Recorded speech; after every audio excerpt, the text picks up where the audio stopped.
We talked for a few more minutes, but then my husband and mother-in-law stopped smiling. "Laura, are you okay?" my husband asked impatiently. "What? Oh, it's nothing," I replied. I knew my husband had something planned. Suddenly, my mother-in-law stood up. "Ouch! Oh," she cried, rushing to the bathroom, holding her stomach. "Mom, are you okay?" my husband asked, worried. "Why does my stomach hurt so much? This can't be. Laura, did you switch the tea?" "I did. Me and your mother." "Why did you do that? What's wrong if I switched the tea? My name is Lara. I'm 30 years old and I work in an office. My husband, Joshua, and I have been married for 2 years. We met at work when he joined our company from a client I was working with. At first he struggled to adjust, but the next time I saw him, he seemed to be doing well. I thought he was smart. We got closer, started going on dates and having dinners together. He confessed his feelings for me, and we officially started dating. Our relationship went smoothly after that. He proposed, and we got married. I felt our new life was going very well. Joshua isn't good at cooking, so I always cooked. In return, he did the cleaning and laundry. He also took out the garbage, which was really helpful. But recently, his behavior towards me has changed. He used to follow me everywhere and always wanted my attention when we were at home. I had to tell him to be patient, almost like training a puppy. But now he rarely shows me affection. He used to talk to me in a sweet voice, but lately he's been rather cold. "What's for dinner?" he asked. "It's hamburger, your favorite," I replied. "Okay," he said. It didn't seem like he cared much. I went through the trouble of cooking something special for my husband, but his response was distant. It feels like he's lost interest in me. He used to be so loving. I hope he'll treat me kindly again someday. And it's not just my husband. There's someone else who's been bothering me, my mother-in-law. Ever since we got married, she's been critical of me. "Hey, Laura, why didn't you prepare snacks?" "I'm sorry, but you came over unexpectedly. You should have expected it and had something ready." No, that wasn't possible. Until recently, my husband always supported me and stood up to my mother-in-law, but now he's started siding with her and criticizing me. I don't think Laura is considerate at all. "A wife should always be ready when my mother visits," he said, agreeing with my mother-in-law. "You never know, I might leave you if you keep this up," he threatened, talking about divorce. It hurts because he wasn't like this before. I feel a mix of sadness and a desire to trust him still. Then something unbelievable happened one weekend. My mother-in-law unexpectedly came over to our house. For some reason, she brought tea and sweets that day. The tea looked expensive, and she seemed cheerful as she spoke to me. "I went out of my way to get the best tea I could find today. Let's enjoy it together." I don't understand why she's suddenly so nice to me. It feels like there's some hidden reason behind it. My husband even said, "Thanks, Mom. I'll make the tea today." Lately, he's been urging me, "Hurry up and set the table. My mom is waiting." I felt uneasy about his sudden kindness. Then my husband brought me a cup of tea with a smirk on his face. "Wow, it smells amazing," my mother-in-law exclaimed, leaning in to sniff the tea. I was suspicious and leaned in to smell it too. It smelled like regular tea, but there was something off, like there were bubbles floating in it. This couldn't be good. I knew I shouldn't drink it, but what could I do? I wondered if there was any way to switch this tea without them noticing. "Oh, by the way, mother-in-law, your favorite Korean singer was on the music show the other night, and I recorded it. You can watch it if you want," I said. "Really? I'll watch it right now," she replied eagerly, getting up to find the remote control. "Oh, wait, aren't there any snacks? You made tea but forgot about the snacks," I mentioned to my husband. My husband can be a bit touchy, so he easily gets defensive. I was just about to do that. "Give me a moment," he responded, going to fetch the plates and snacks. While they were distracted, I quickly swapped my tea with my mother-in-law's, just as they returned to the table. "Shall we have some tea?" I suggested. "It's quite a nice cup of tea, isn't it?" My mother-in-law and husband started drinking their tea and watched me closely as I took a sip of mine. "This tastes different than usual," I remarked. Both my husband and mother-in-law had smiles on their faces. "Yes, I know, I made sure of it," my husband said. "Yeah, it's delicious," added my mother-in-law. They chuckled at my comment about how good it was. "Yes, it's very good," I said, finishing all the tea. My husband and mother-in-law still had smiles on their faces. We chatted a bit more, but their smiles eventually faded. "Laura, are you feeling okay?" "What?" I responded. "No, it's nothing," my husband said impatiently, clearly up to something. Then suddenly my mother-in-law stood up. "Ouch! Oh." She hurried into the bathroom, clutching her stomach. "Mom, what's the matter?" "Why do I have such a stomach ache? Oh no, this can't be happening." "Hey, Laura, did you switch the tea?" my husband asked urgently.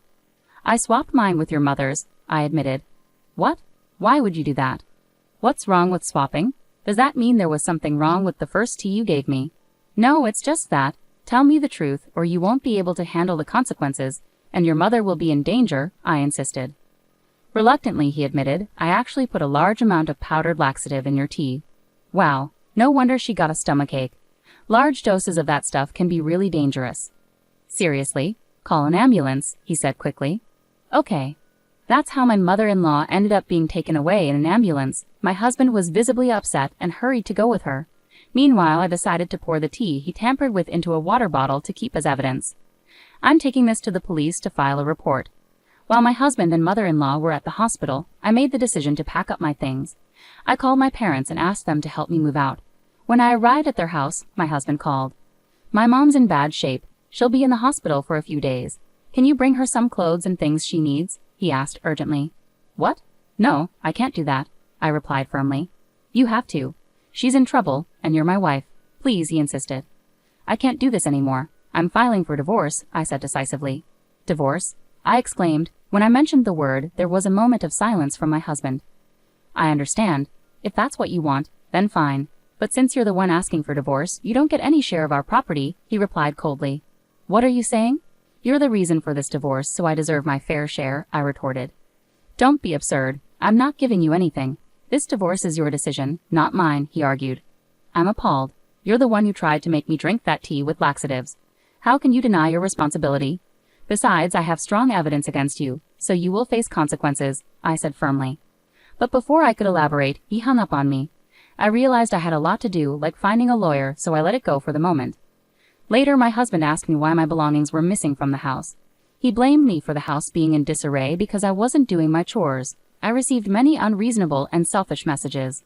No, you're the one who wants a divorce, right? You understand that once we're divorced, you'll have to take care of the house by yourself. There were so many things I wanted to clarify with my husband, but I didn't respond until after I had arranged for a lawyer.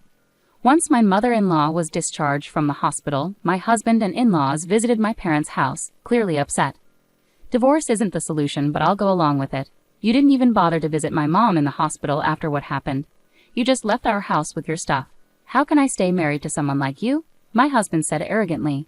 My mother-in-law glared at me, and it seemed they had only told their side of the story. My father-in-law believed them. Laura, I think you're being selfish, he remarked. My father-in-law is the only reasonable person in my husband's family. I knew he would see things differently if he knew the whole truth. I took out my phone and played an audio recording. I had actually put a lot of powdered laxatives in Lara's tea. The audio was strong evidence. When they heard it, my husband and mother-in-law turned pale. How did you get that recording? My husband had implicated himself. Father, I felt threatened. I quickly swapped my mother-in-law's tea with mine. Suddenly, she complained of a stomachache. She had always treated me badly, and my husband used to defend me against her. But recently they started teaming up against me, and now he had gone too far. After hearing my side, my father-in-law's expression turned furious as he stared at my husband and mother-in-law. Joshua, what's going on here? Is it true that you've been mistreating her too? He demanded. My husband and mother-in-law were visibly embarrassed under my father-in-law's scrutiny. No, Dad, wait, it was just a joke. Lara got upset stomach from the laxatives I put in her tea. It was meant to be a harmless prank, Joshua tried to explain. I would never mistreat her either. It was all in good fun. You can't call that bullying, my mother-in-law chimed in, attempting to justify herself. I don't think that was just a joke. You can't keep getting away with this. Is this why Joshua has been treating me so terribly? I challenged, my voice steady with resolve. I placed an envelope on the table and revealed its contents. Photographic evidence of my husband's affair that I obtained from a detective agency. My husband's face drained of color. Why? Did you think I was oblivious? Your distant behavior raised suspicions, so I hired a detective agency. I never wanted to believe you were cheating. Maybe you just wanted to push me to divorce you. It was clear I had struck a nerve as my husband broke into a cold sweat. I confronted him with divorce papers, ready to end it all. No matter how clueless you are, facing divorce papers in this situation should make it clear you're in trouble, right? I'll be entitled to alimony and a fair share of our property. Plus, I'm reporting you for assault for putting laxatives in my tea, I asserted firmly. The police? Wait, don't you feel sorry for Joshua? My mother-in-law pleaded. What? Are you serious? It's not just my husband. You too, mother-in-law, are involved. He was working with you, I retorted. Wait a minute. Why should I be blamed? It was Joshua who put the laxatives, my mother-in-law protested. Mom, you came up with this plan. Don't try to pin it all on me, my husband interjected. What? You asked me to help you because you were looking for a new wife, I exclaimed, shocked by my husband's revelation. My husband and mother-in-law began arguing, each refusing to admit their wrongdoing. Finally, my father-in-law had enough and intervened sharply. Enough. Both of you are responsible for this. Stop arguing and face the consequences together. Don't complain when the police come for you.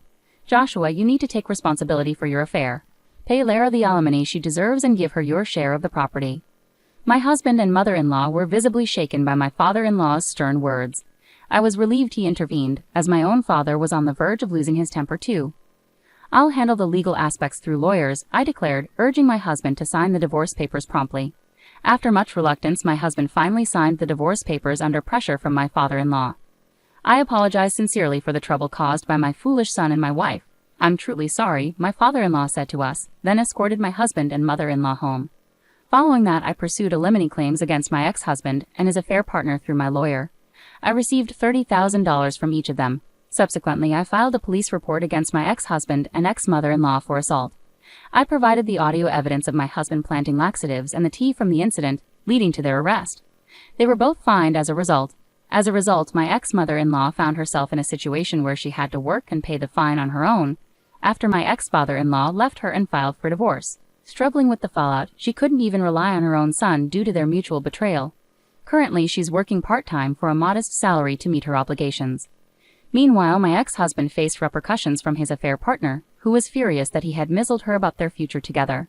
She demanded alimony, and my ex-husband, unable to handle the situation, borrowed money to pay her off in a lump sum.